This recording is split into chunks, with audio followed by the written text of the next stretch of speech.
অতীতে গায়ের জোরে পদ্মা সেতু দুর্নীতি মামলায় আসামিদের অব্যাহতি দিয়েছিল দুর্নীতি দমন কমিশন। এমনই দাবি করেছেন সংস্থাটির বর্তমান চেয়ারম্যান আব্দুল মোমেন।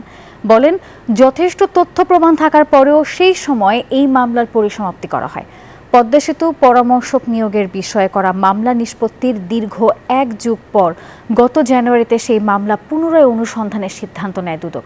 গঠন করা হয় উচ্চ পর্যায়ের কমিটিও। পথ পরিবর্তনের পর ফের অনুসন্ধান মিলতে শুরু করেছেন নানা তথ্য উপাত্ত। ইতোমধ্যে তৎকালীন সেতু সচিব মোশাররফ হোসেন ভূঁইয়া সহ সংশ্লিষ্টদের নথিপত্র এখন দুদকের কবজায়। সংস্থাটির চেয়ারম্যানের দাবি, বেশ কিছু দুর্নীতির তথ্যও মিলেছে। মোশাররফ হোসেন ভূঁইয়া সাবেক সচিব সেতু বিভাগ, কাজী মোহাম্মদ ফেরদৌস তত্ত্বাবধায়ক প্রকৌশলী ছিলেন, রিয়াজ আহমেদ জাবের নির্বাহী প্রকৌশলী ব্রিজ কনস্ট্রাকশন অ্যান্ড মেনটেন্যান্স, আর মোহাম্মদ মুস্তফা উপব্যবস্থাপনা পরিচালক, মোহাম্মদ ইসমাইল সাবেক director, SMC Lavalin, mister Ramesh Shah উনি লাভালিনের সাবেক ভাইস প্রেসিডেন্ট, এবং কেভিন ওয়ালেস। এখন তদন্ত করতে গিয়ে যদি যাদের নাম আসবে, যদি আরও নাম আসে, তো আমরা সেটাকে আমাদের মতো করে নেব।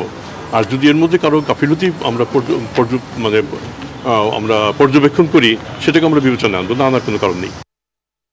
বান্ডেল থাকলে প্রতি সেনমানিতে টাকা বাঁচবে। বিকাশ সেনমানি বান্ডেল কিনে জিতুন প্রতি লেনদেনে।